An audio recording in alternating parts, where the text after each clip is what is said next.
stand behind. Your question. Mr. Dida, bonjour. My name is Janine. I come from France and here with some Muslim friends from Aberdeen. And my question is, what would you say to a person who doesn't believe in any religion? Or if you prefer, what would you say to his question, to believe or not to believe? What was it? Just without the mic. The question is not directly relevant, however, I'll put it to the speaker and see if it's prepared to answer. The question is, what is your opinion, or what is the Islamic perspective relating to a person who does not believe in religion? Is that the gist of your question? Not exactly. I'm here with some Muslim friends. I am not convinced in Islam, and I would like to know what you would say to a person who is a non-believer when this person says to you, believe or not to believe? Oh, yes, all right. If one is questioned by a non-believer, and the question is, what do you say about believing or not believing? What is the Islamic perspective?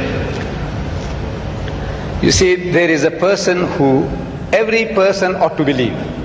He believes in something, right or wrong. There is a type of person who doesn't believe. He said, I don't believe that there is God. He says, I'm an atheist. Or the guy says, I'm an agnostic. Now, each and every one, according to religion, whether any religion, you ought to believe. You ought to believe. If you don't believe, then you are a non-believer. You are against the laws and commandments of God. So as such, you will perish. That person who says there is no God, he is going to perish. The one who says I don't care whether there is or there isn't, he is going to perish. Or you have the wrong concept of God, also you will be punished. According to your understanding, your capacity, your opportunities. There is a type of person who might not have heard the name Jesus. Will God question him? It's unjust, it's unfair. The lunatic, the child, will God question him? Why didn't you believe in my son, Jesus? No. Why didn't you believe in Muhammad? No. You see, each person will be judged according to his understanding, according to his opportunity, his know-how, and the message having reached him or her. So as soon as the message is delivered to you, and you can see the truth, but for some worldly reasons, maybe to please the family, please my people, please this, please that, you said, no, I will not accept the truth. In other words, the person has already been judged in that case. There is no hope for such a person. But there is a type of person who might be ignorant and had never had an opportunity. Like the South Sea Islander. Let's say he never heard about Jesus, he didn't hear about Muhammad, he didn't hear about anything. But he was leading a life according to his norm, according to his standards. God will judge him according to his standards, not according to the Bible, not according to the Quran.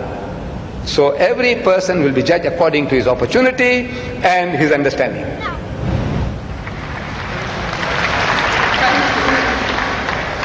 Ladies and gentlemen, we unfortunately have just about a minute left of question time. All good things have to come to an end, so we can only accommodate one further question. Mr. Didan, I have impression that my question has been misunderstood. I didn't want to challenge you or to hurt you. I just wanted to ask you for some advice for a person who doesn't believe. I just wanted also to ask you for advice because I am not a believer. I want to believe in Islam, but I just want some advice. Yes,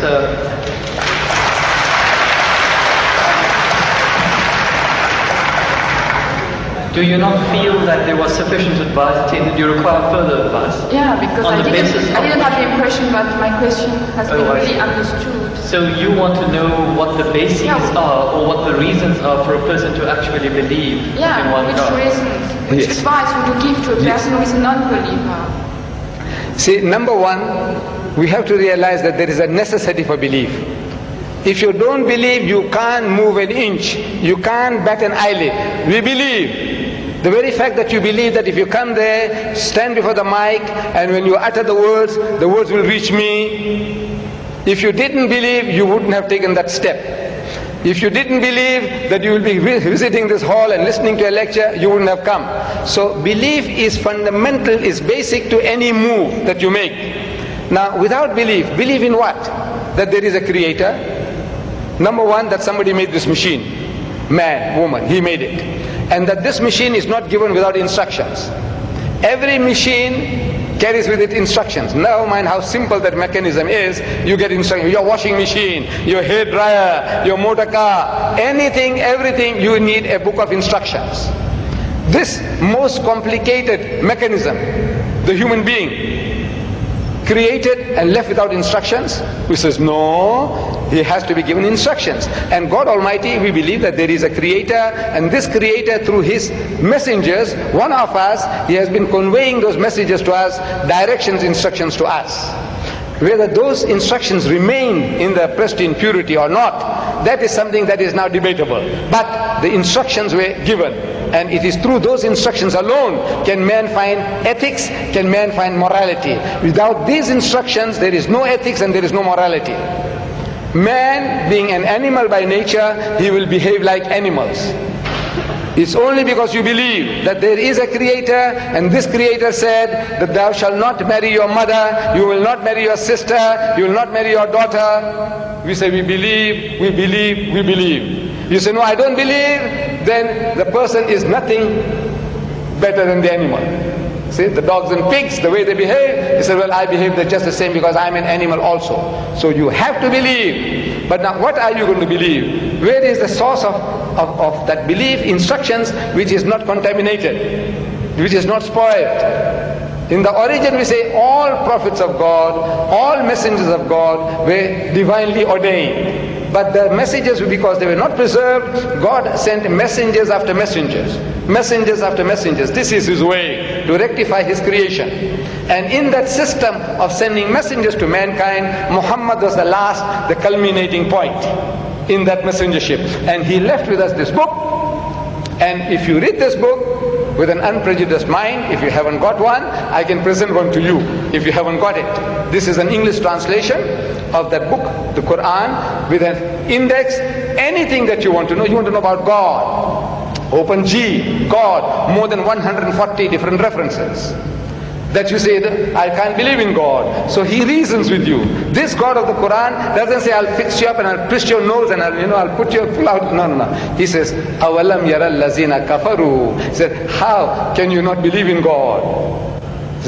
He says, Kaifa takfuruna billah. So how can you not believe in Allah? Wa kuntum amwatan. Seeing that you were non-existent, you were dead, and He brought you into being. Thumma yumitukum. He will cause you to die. Thumma yuhyikum. And He will bring you back to life again. Thumma ilayhi turja'un. And to Him will be your return. So if you start reasoning, and you see how true the statements are, that you were non-existent. You, I, everybody, non-existent. The men of science will tell you that this earth was a molten mass. Billions of years, there was nothing on this earth, no life. The thing was all boiling. And the vapors went up and came down, and the vapors went up and came down, and over a period of millions of years, it started to cool. And then life started to germinate, and so on and so on. So there was a time when mankind was non-existent, and God brought you into being. Very true. And now you're going to die. But that is not the end. That there is something in you which is other than the body, that real you. Now that real you, which is the driver of this body of yours, will be made to account for your actions. It's only natural that this person, like Hitler, look, he got away with it. He incinerated 6 million Jews. On account of him, 40 million people died in the Second World War. He's just going to get off scot-free? If he says, no, I don't believe, and there's nothing there on the other side, that means he's free, finish. No. He will have to account for his deeds. Everyone will have to account for his or her deeds. It is a natural, sequence of our attitude and behavior. And this book explains all that. If you haven't got one, this book is yours. If you haven't got one. You got it?